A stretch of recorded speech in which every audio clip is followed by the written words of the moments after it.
प्रचारिणी सभा के द्वारा हिंदी साहित्य का वृहत इतिहास लिखा गया। 16 अध्यायों में विभक्त है। कितने अध्यायों में? 16 अध्यायों में।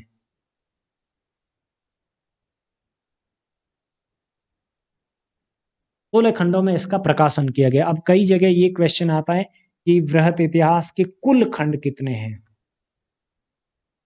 कुल कितने हैं? 18 खंड है, लेकिन 16 का प्रकाशन हुआ है। क्लियर? ये बात दिमाग में रखें, 16 अध्यायों का प्रकाशन हुआ है, कुल 18 अध्याय है इसमें। अगर प्रकाशन और कुल ये शब्द देखें आप सबसे पहले क्वेश्चन में, उसके बाद क्वेश्चन को अटेंड करें। ठीक है? कुल 18 अध्याय लिखे गए, 16 का प्रकाशन हुआ।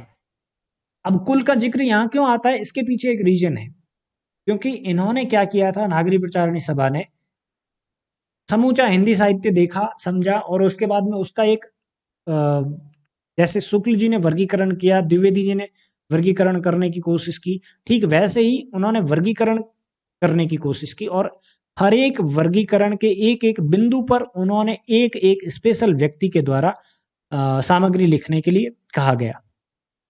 इस दौरान उनका जो वर्गीकरण था वो 18 अध्यायों में था, लेकिन बाद में 2 अध्याय पता नहीं कौन से बीच में से काट दिए, या फिर उनकी सामग्री कहीं और इस्तेमाल की गई। क्योंकि जहां तक मुझे समझ में आता है बात कि 2 ऐसे चैप्टर है इसमें, जहां पर 2-3 ऐसे चैप्टर है जहां पर 2-2, 3-3 लोग साथ में उसके लेखक हैं, तो उसको मिक्स किया है, या फिर उन 2 अध्यायों को बिल्कुल प्रकाशित ही नहीं किया गया।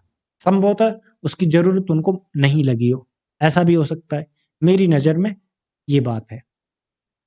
पहला अध्याय हिंदी साहित्य की पीठिका, राजबली पांडे इसके संपादक थे। उन्होंने ये अध्याय जो है तैयार करवाया। बहुत सारे लोगों को इसमें इस्तेमाल किया गया, ऐसा नहीं कि सिर्फ अकेले राजबली पांडे ने ही इसको लिखा, ये इसके संपादक थे। और फाइनली ये जो पूरा ग्रंथ है, वृहत ग्रंथ, काफी बड़ा ग्रंथ है, ये नागरी प्रचारिणी सभा के द्वारा प्रकाशित करवाया गया। पहले अध्याय के संपादक कौन है?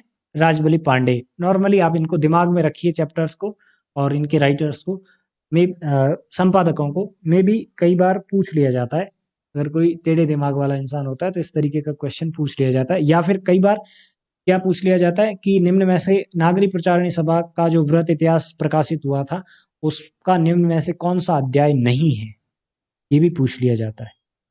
तो आप थोड़ा सा इनको माइंड में रखिएगा।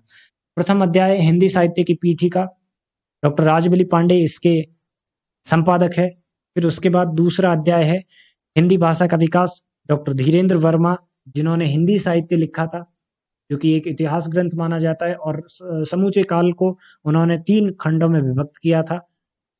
उन्होंने लिखा हिंदी भाषा का विकास। तीसरा अध्याय है इनका आदिकाल, और इसको लिखा है कई जगह पर कमलापति है, कई जगह पर करुणापति है, तो इसको मैं एक बार कंफर्म करूंगा क्या है। कमलापति या करुणापति त्रिपाठी डॉक्टर, और वो डॉक्टर वासुदेव सिंह के द्वारा ये आदिकाल नामक अध्याय संपादित किया गया। चौथा अध्याय था भक्ति काल, जिसमें निर्गुण भक्ति पर ही ज्यादा लिखा गया, ज्यादा क्या, मैक्स 100% इसी पे लिखा गया। परशुराम चतुर्वेदी के द्वारा इसका संपादन किया गया इस अध्याय का। ये किताबें हैं, अलग अलग किताबों की शक्ल में अध्याय है। क्लियर? पांचवा है भक्ति काल। पहले निर्गुण भक्ति के बारे में चर्चा की परशुराम जी ने, फिर उसके बाद सगुण भक्ति पर देवेंद्र शर्मा और विजेंद्र स्नातक ने जो है संपादन कार्य किया। फिर छठा अध्याय है डॉक्टर नगेंद्र, जिसका नाम है रीतिकाल, रीतिबद्ध काव्यधारा। रीतिकाल में भी सिर्फ कौन सी? रीतिबद्ध काव्यधारा। आगे चलकर के एक और क्वेश्चन इससे बनेगा, वो मैं बाद में बताऊंगा आपको। 7वां अध्याय रीतिकाल, रीतिकाल की रीति मुक्त काव्यधारा। रीतिबद्ध, रीति मुक्त, तब तक ये 2 ही जो है धाराएं एक तरीके से सामने आई थी। भगीरथ मिश्र ने इसको लिखा रीति मुक्त काव्य, जो कि वास्तव में काव्य शास्त्री है भगीरथ मिश्र, जिनकी किताबें आपने पढ़ी होगी। 8वां अध्याय हिंदी साहित्य का अभ्युत्थान, भारतेंदु काल, गद्य काल का पहला समय। इसको लिखा इसको संपादित किया डॉक्टर विनय मोहन शर्मा ने, जो लगभग 1900 से 1950 विक्रम संवत के दौरान जो साहित्य था गद्य का, उसको लिखने की कोशिश की है, उसको समझाने की कोशिश की है। 9वां अध्याय है द्विवेदी काल। 1950 से 1975 तक के समय को इसमें रखने की कोशिश की, द्विवेदी जी के समय को। 1950 से 75 है, सॉरी, 1950 से 1975 तक के समय को। विक्रम संवत है, क्लियर, विक्रम संवत है, ईसवी सन में नहीं है, ध्यान रखना। और ये कौन से द्विवेदी जी है? हजारी प्रसाद की महावीर प्रसाद। डीएसएसबी का एक क्वेश्चन है लास्ट वैकेंसी का, कि द्विवेदी काल किसके नाम से चलाया गया था? महावीर प्रसाद द्विवेदी सर। महावीर प्रसाद द्विवेदी है, हजारी प्रसाद द्विवेदी नहीं है, ध्यान रखना। 10वां चैप्टर है उत्कर्ष काल। किसका? नाटकों का, सॉरी, उत्कर्ष काल काव्य का।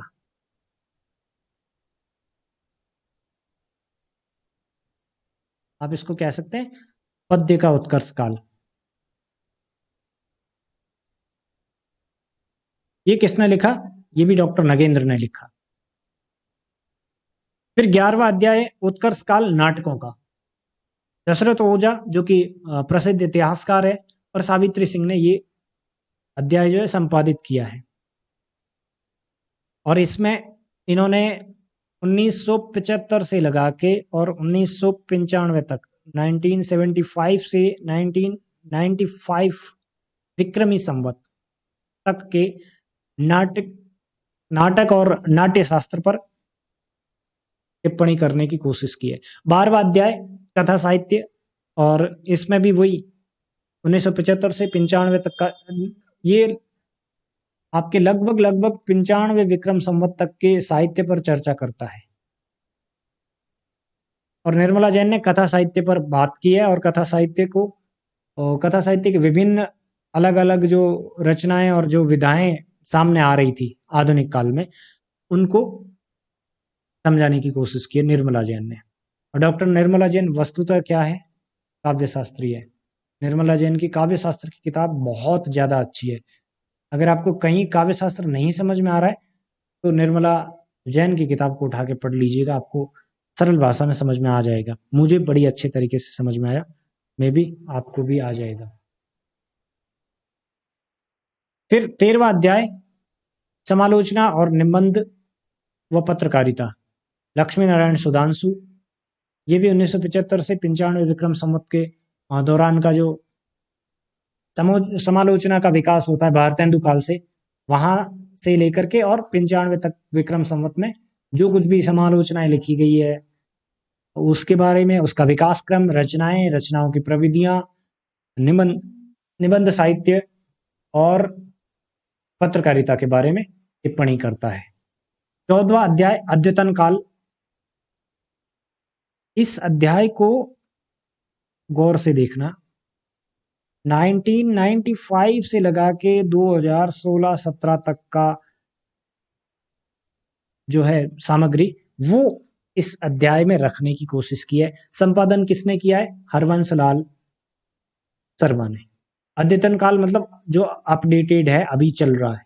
16-17 तक की सामग्री, विक्रम संवत 2016-17 विक्रम संवत तक की सामग्री आपको इस अध्याय में मिलेगी। अद्यतन काल मतलब उस समय चल रहा था जो काल। 15वां अध्याय डॉक्टर नगेंद्र और डॉक्टर राहुल सांकृत्यायन। नगेंद्र ने 3 अध्यायों का संपादन किया। ये भी एक क्वेश्चन बन सकता है। क्वेश्चन कैसे आएगा? डॉक्टर नगेंद्र के द्वारा नागरी प्रचारणी सभा का वृहत इतिहास ग्रंथ में किस अध्याय का संपादन नहीं किया गया है, और उसमें एक कोई भी चैप्टर डाल देंगे। मे भी हो सकता है वो आपके रीतिकाल से रिलेटेड डाले, ताकि बच्चे जो है रीतिकाल के और नगेंद्र के संबंध को तो जानते हैं, लेकिन नागरी प्रचारणी सभा का जो वृहत इतिहास लिखा गया उसमें नगेंद्र ने कौन सा अध्याय लिखा उसमें कंफ्यूज हो सकते हैं। नगेंद्र ने रीतिबद्ध लिखा है, ध्यान रखना। और रीति मुक्त किसने लिखा? डॉक्टर भगीरथ मिश्र ने। दोनों समकालीन है और दोनों ही बड़े अच्छे विद्यार्थी रहे हिंदी साहित्य के, और बाद में उतने ही अच्छे प्रोफेसर भी रहे, डॉक्टर नगेंद्र और आपके डॉक्टर भगीरथ मिश्र। एक बार फिर बोलना सर। डॉक्टर नगेंद्र का रीतिबद्ध और दूसरा बता रहे थे आप जो। रीति मुक्त, जो इसका नागरिक प्रचारिणी सभा का 7वां चैप्टर है ना, रीति मुक्त, रीतिकाल रीति मुक्त साहित्य, वो किसने लिखा है? डॉक्टर भगीरथ मिश्र ने लिखा है। नगेंद्र ने कौन कौन से 3 अध्याय लिखे हैं, यहां पे फिर से लिख देता हूं एक बार ताकि कंफ्यूजन ना हो। सबसे पहले उनका 6ठा अध्याय आता है। 6ठा अध्याय है रीतिकाल रीतिबद्ध, यानी कि रीतिकाल में उन्होंने सिर्फ और सिर्फ रीतिबद्ध साहित्य को अंडरलाइन किया है। फिर दूसरा उनका जो अध्याय आता है वो है आपका 10वां चैप्टर। 10वां चैप्टर है उत्कर्ष काल।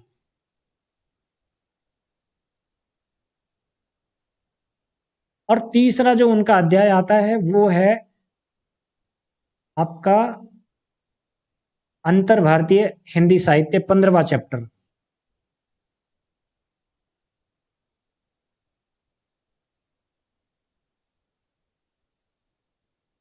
अंतर भारतीय हिंदी साहित्य 15वां अध्याय।